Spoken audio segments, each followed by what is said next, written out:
for their lives, for their children, for their right to live on their land with our families, our children, and in safety in our homes. This is all we want. Is it too much to ask for any nation? Dear friends, thank you for invitation. Dear Italy, Putin is seeking out the world's worst regimes to find more missiles so he can continue killing Ukrainian children. We are searching for where to get air defense system to defend ourselves. Russia is using ballistic missiles from Pyongyang and tank drones from Tehran and vast amounts of money from Siberian oil to drag out this war as much as possible and deprive our country of life. But we are building each day shelters for schools and even underground schools so that Ukrainian children can study in safety despite everything. And we are getting Ukrainian enterprises so the economy can keep functioning, and we are setting up underground weapons production facilities so Ukrainian soldiers can defend themselves even when supplies from our partners are delayed. We have developed our own new drones and missiles, and we are regularly bringing this war back to Russia so that Putin will eventually feel the pressure to see only one thing, peace. And I truly appreciate that Italy is doing everything with us to implement the peaceful formula, all its points that are essential for peace in Ukraine, and to be the same kind of peace enjoyed by all those countries that already have it. Ukraine is not asking for anything more than what your country or any other country already has. We just want no father in our country to have to bury his wife and daughters because they were killed by Russian missiles. We just want Ukrainian boys, Ukrainian girls to never again suffer because they cannot help their parents who are in Russian occupied territories. We just want the heritage of generations of Ukrainians not to be destroyed under Russian bombs. Ukraine deserves to be safe, and we will definitely gain security for our independence and for all our people, all our lovely children. Here on the sidelines of the forum, I will meet with the head of the Italian government, Giorgia Meloni, and I'm also preparing to meet with representatives of Italian business, and I'm confident that together we will be able to achieve very important things to protect life in Ukraine, to strengthen both of our countries, Ukraine and Italy, and to rebuild Ukraine after the war. We are preparing for a conference in Italy next year focused on Ukraine's reconstruction, and I really want your companies, your business, best ideas to work with us together with the Ukrainian companies and Ukrainian ideas. We can give more strength, economic and social growth to our nations. And I am confident that together we will achieve this. I thank everyone who helps us, who helps and supports Ukraine, and I'm proud of our people. Ukraine will stand, and I invite all of you to stand with us, with Ukraine, and to protect what makes people human. Thank you for the invitation again. Thank you for your attention. Grazie mille. Slava Ukraini!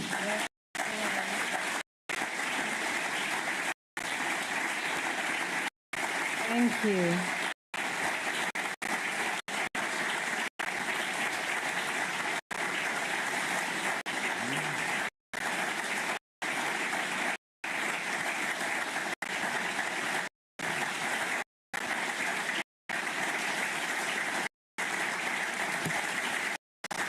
Thank you so much.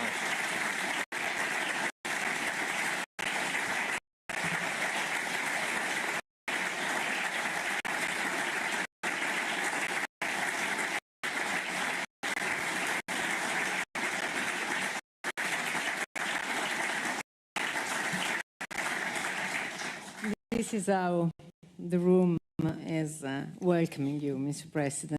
Let me just ask you a couple of questions. Yeah, I'm ready. Move to the translation for the Italian I wanted very much to answer in my native language in Ukrainian, but I'm not sure that it works well or it works. Maybe we can do that.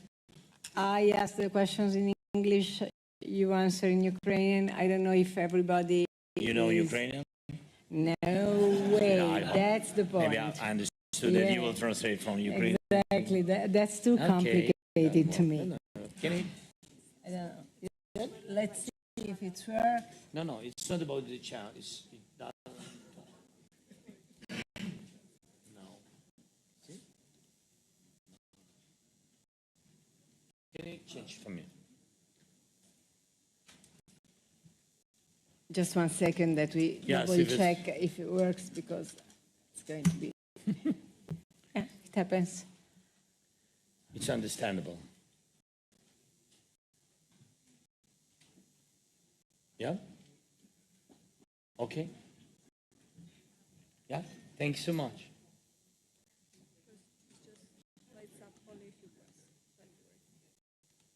Is it working now? No. Nothing changed. But I'm thankful that you tried. Okay. Hopefully we will manage It's okay. We'll speak English. Okay. I'll start with the first I don't question. know Italian, sorry. We have this problem. I don't know Ukrainian, you don't know Italian, but I think that what English we'll do? would do. Okay. Okay. But the very first question is about the fact that just a few hours ago here, this exact place, there was the Italian Foreign Minister Antonio Tajani, and again he restated how Ukraine has the full support of our country on all the aspects, but with the exception of the long-range weapons, because it doesn't want to take the risk. He said, okay, that's way too much. And it doesn't want to take the risk of one day seeing an attack on Moscow or something like that. So since you told us very clearly which are the risks you're living on a daily basis, where is the limit? What are you asking exactly?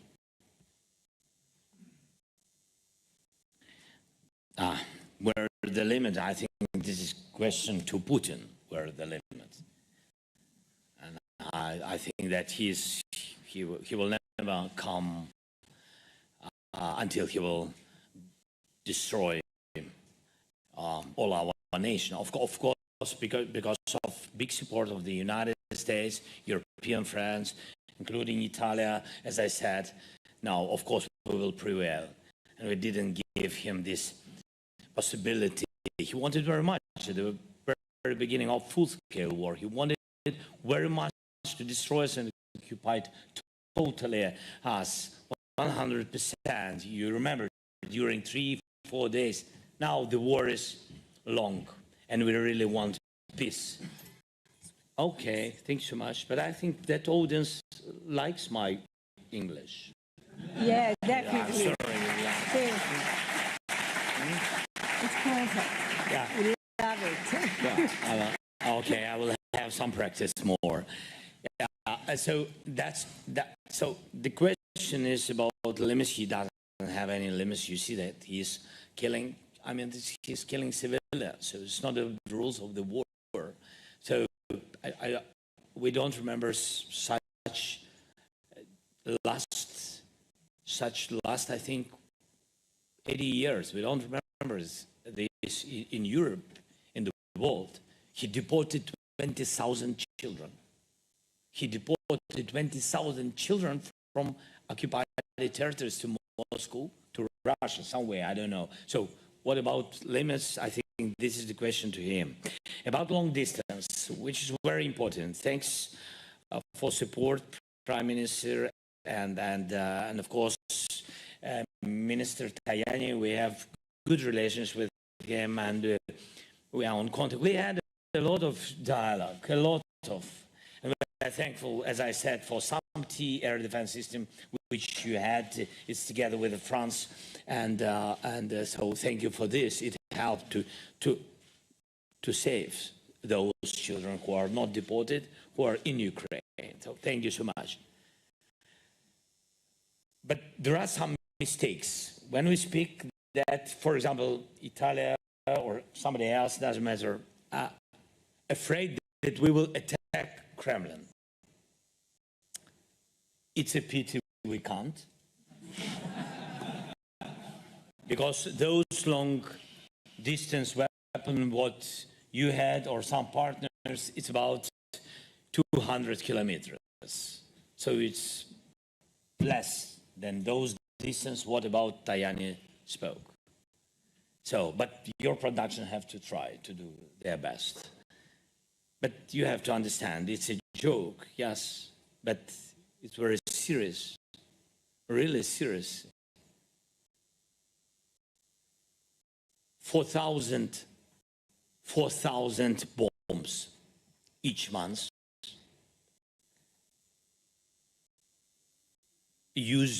Russia uses on the territory of east of our country. 4,000 bombs. You can't destroy it, this position. You don't have key to this problem. They are not stopping, and they will not stop. And they destroy so many cities and villages, 4,000 per month. How they use it? They use it by jets. Jets are situated on the military airfields, on the distance from our country, from our borders, on the distance 100, 150, 300 kilometers. What we want, how to use this long distance weapon? Just on military airfields, just to use this weapon, which can work with 100 and 300 kilometers. That's all. That's all. No other ideas. This about, when we speak about their energy system, they destroyed, we had blackouts, you know, sure. Yes, all of this. So when we speak about 1,000 or 1,000 and how we use our drone production. But it's again not about targeting civilians. They are our enemies. They are really our enemies because they support the policy of Putin. But we never attack their civilian infrastructure. And also, so that's about long distance. That's very clear. Thank you so much for your answer. And by the way, everybody got a little bit nervous when you decided the Kursk move. Nobody knew that. Nobody was except aware Putin, of it. you see? You're telling me something. No, but tell us, when did you decide it? With whom, if I may ask? Yeah, please. Because that was totally by surprise to anybody, even in your country. We didn't have surprise. We've got just real clear information from Ukrainian intelligence and also from intelligence of our partners, including United States and UK and EU partners. we've got information that after our place, Kharkiv, Putin tried to occupy it last 2 months, some months ago, he tried to occupy our city, Kharkiv. That's what I said about these thousands of bombs. So firstly, how they do, they attack by guided aerial bombs, then destroy everything, then occupy it. That is their tactics. So you need your microphone closer. Okay, yeah. So they try to occupy this city, but you have to understand what does it mean, this city, and how they are bombing. This is 1,500,000.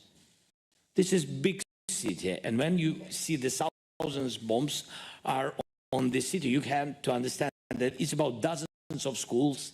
So they wanted to destroy everything. They couldn't occupy this city, and they decided to make another step. What information we got from intelligence, that the next step will be on the north of our country. The city with the name of Sumy.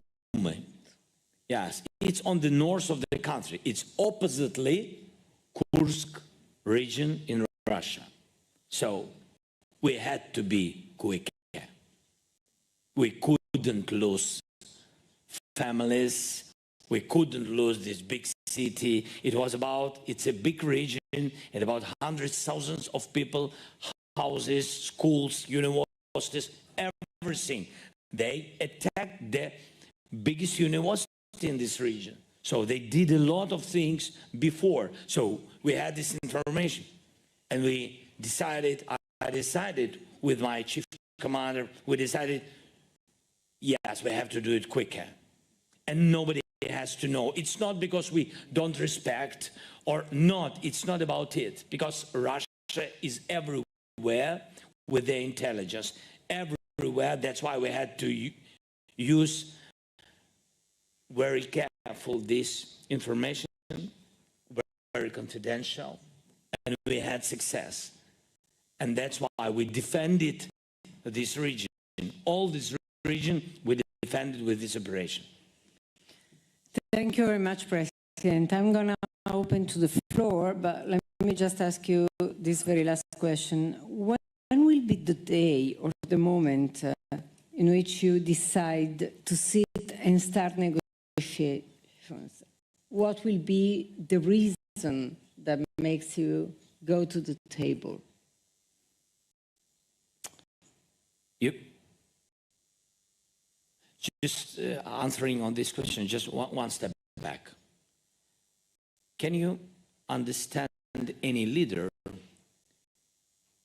if there are some troops on your territory, like in Kursk? You don't move your troops from another country. You continue occupying east of other country and don't save your people. What can you say about this man, about leader? It was very important with this operation to open eyes to other countries, some leaders, analytics, to understand the real reason of Putin, really to destroy us totally. So he didn't bring all these forces to save these people, to save his children, which have been on this territory. Our soldiers gave them corridor. Our soldiers gave them water, food, everything. Didn't kill. Can you imagine? It's a big operation. 1,300 square kilometers. We controlled 100 villages, including cities. 100. Nobody was killed from civilians. But for him, doesn't matter. He continued occupied and attack our villages and kill our people. So that is the answer. His real mission, his decision, and what is in his ill mind. And when you say that, what have to be for this? I mean, for this dialogue. So first of all, he's a killer, and we have, based on UN Charter, on rules with other partners. Otherwise, so nobody respect, and nobody. I mean,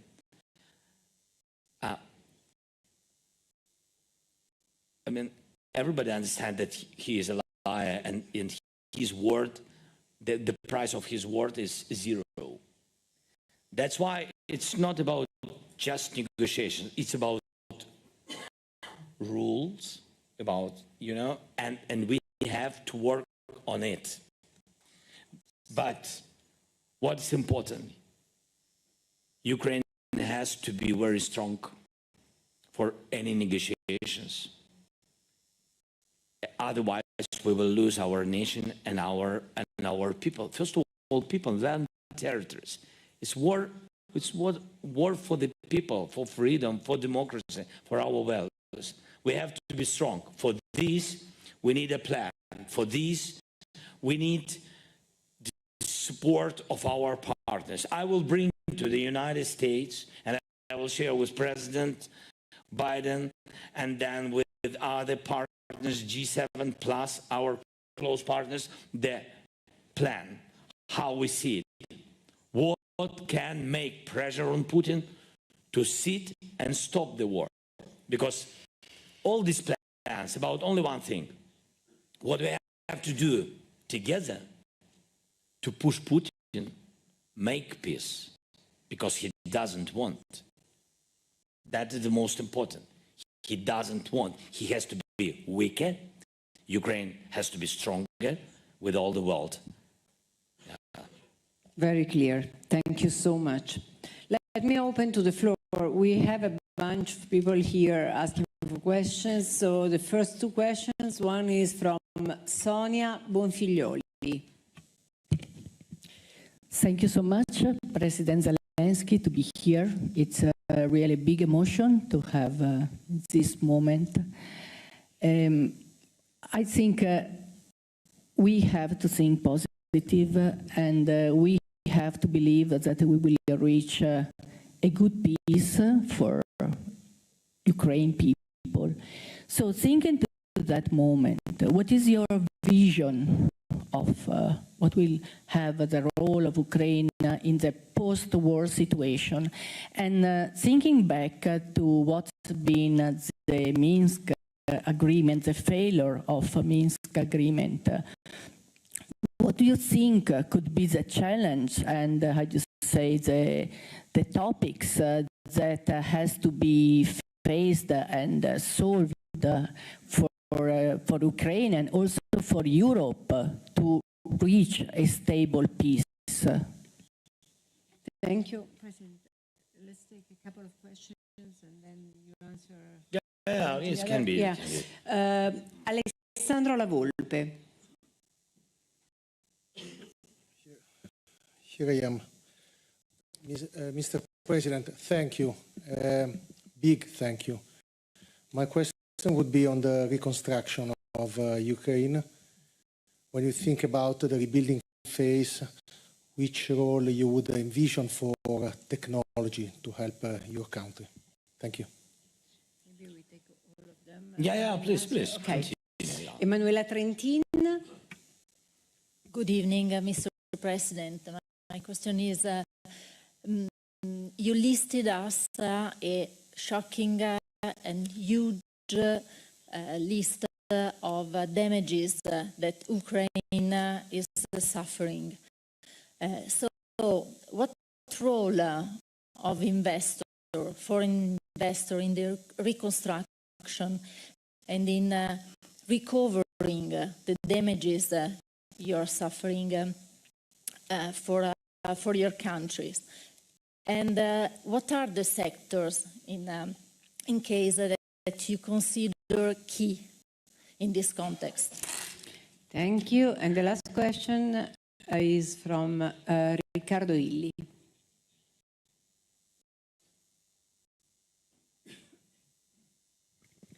Thank you, Mr. President, for what you are doing for your people, but in my opinion also for the whole European territory. So I really admire what you are doing, your strength and your courage in defending the life of your people and their freedom. My question is, what can Europe learn from what is occurring in Ukraine in these days? Very good. Thank you. Thank you very much, Mr. President. Doris, one second. Yeah, So take your time. Very many questions to answer quick. Exactly. If you can use the phone, so I will answer in Ukrainian. Okay. If it's possible, yeah. So let's give everybody just 1 second to.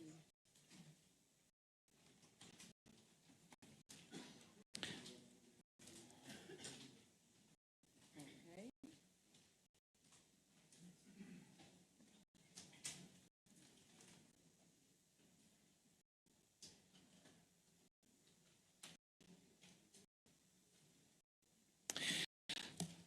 Можно? Can I? Thank you so much. The first question was regarding the post-war Ukraine. How should it look like and where it should be, and what is the difference of our idea and our vision and Minsk? Because Minsk failed, if I understood your question correctly. So, first and foremost, Ukraine is a part of a future security infrastructure, I believe, for the world. First and foremost for Europe, because we are on this continent, and on the security of Europe depends the security in all the world. Therefore, Ukraine should be a part of this security alliance, economically and security, from the point of view of security, energy, technology, etc. And food, because this is very important, as we have seen this during the war. So Ukraine should be an equal part of the European family, of the European Union, but also of the alliance, security alliance, NATO. What does it give us?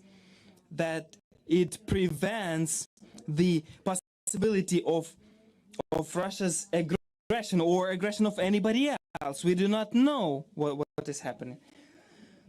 We prevent it from turning back to Ukraine. This is very important for Ukrainian people. This is important for all the neighbors. You see what crisis the war has brought to Ukraine. And then this crisis, it spreads to the world, to Europe and the world. And one of the examples is the blockade of the sea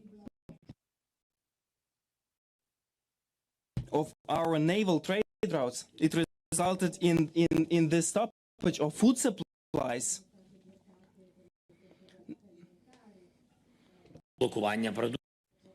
The blockade of the food supplies, and this spreads not only to Europe now it spreads to Asia, provokes hunger in Africa. So Putin has brought this danger to many countries in the world.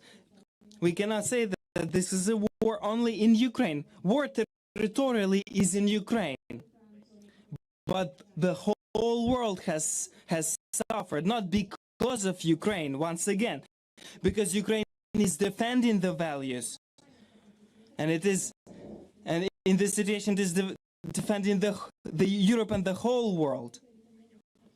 That is why I believe that this will be the component of these security alliances. That is very important.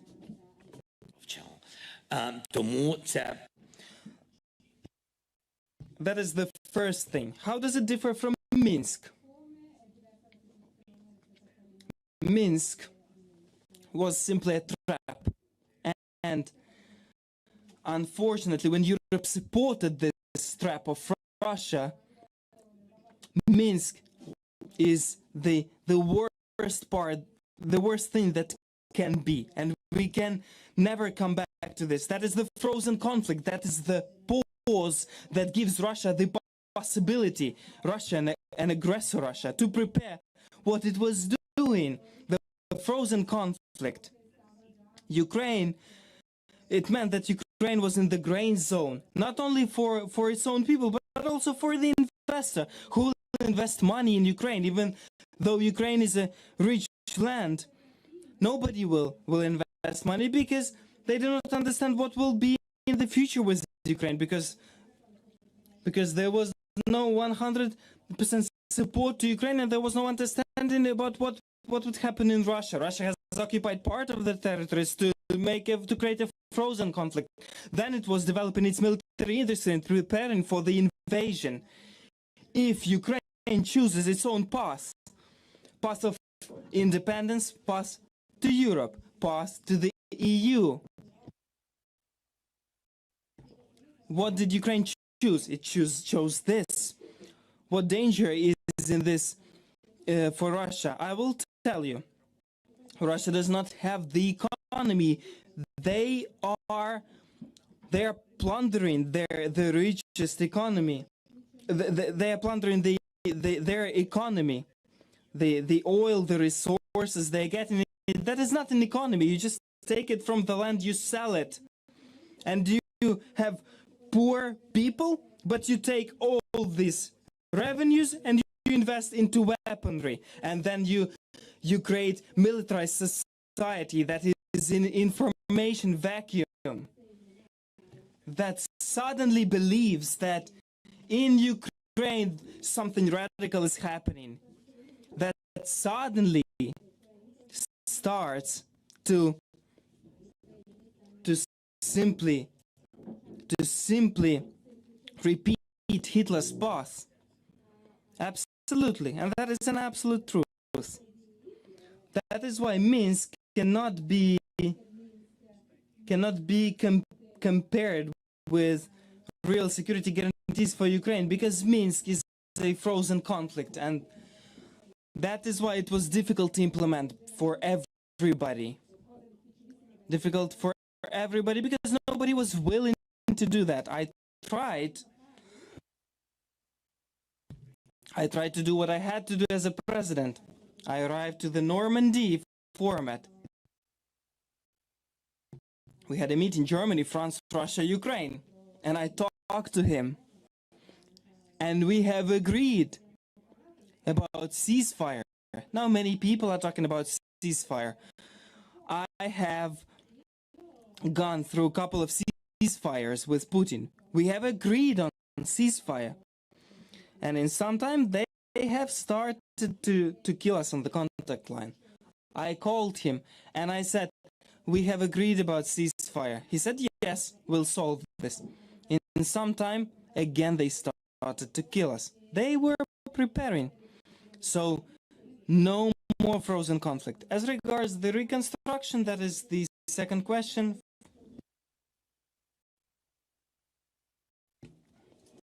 That there will be no real reconstruction for Ukraine if there is no real security. European Union and NATO are important security components for reconstruction of Ukraine, because the investors will come, but we understand that investor must believe and trust to think that, so that he thinks that yes, he helps Ukraine at the beginnings, but in the future his capital is protected, and that is important. And you are saying about technologies here. The technologies are very important for us. I'll tell you that today, because of the technologies we have withstood everything. We have survived. We built our own navy. We could not build the fleet because the ships are being built for a very long time period. But we have built the fleet of the sea drones, and they have fulfilled a very important mission, and they have pushed out the Russia's Black Sea fleet from the Black Sea.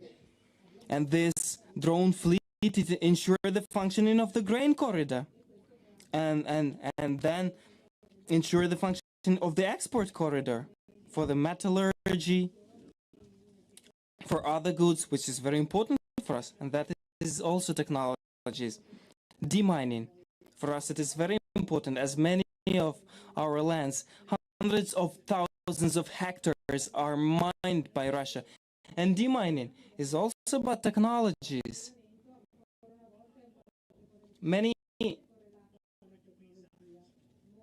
Much of the fight against cyber threats posed by Russia, there were thousands of cyber attacks on us, but we have reached the necessary level, and I believe that we can share this knowledge with you, with partners. I think that this will be very important. As regards the role of reconstruction, the role is very simple.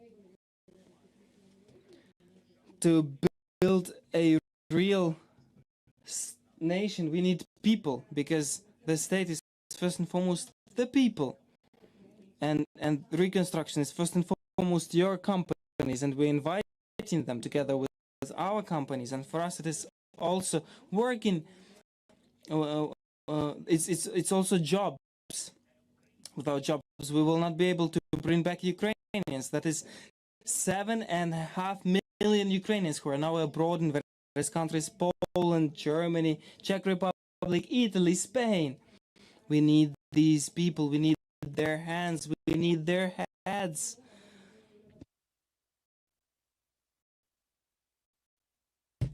As regards the key sectors you have asked, that is energy.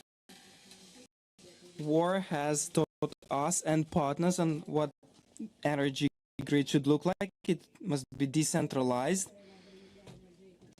and this is what we want to have after the war. We're connected to the European energy grid, and if it wasn't for Russia's attacks, we would have profited of energy, because our atomic energy is working very efficiently, and it has very good pricing, and I think it could help Europe, and it could decrease the prices on energy. We are also paying attention to technologies, digitalization, medicine, rehabilitation. This war unfortunately has brought many crises and many deaths, but it has also brought experience, and we will share this experience with all the countries who have helped us in times of war, and this is a just way to do. The last thing regarding Europe, what Europe can learn, I think the most important thing is that Europe has united, and I think that Ukraine has played its role at the moment when Europe had to be united. United Europe is a powerful continent that economically is much stronger than many others, and Russia has always achieved divided Europe via threats, via energy blackmail. Divided Europe is not capable of fighting against Russia. I'm talking not about war. Economic war is also dangerous, with price dumpings, with instrumentalizing prices on gas, on oil. But united Europe is much more stronger and much more attractive for everybody, not only for countries that are in Europe neighborhood, but also for Asia, for Africa, for many countries. Very much, Mr. President. Thanks also because you took us exactly where we started this morning. We were talking about the unity of Europe, and you took us back there. Thank you so very much. I think this applause. Thank you so much. We'll take you back to Ukraine, and we hope next year you will be back just talking about investment. Thank you very much. Thank you. It's the first time, and this works perfect. Thanks for writing me back. Thank you. Grazie e a domani.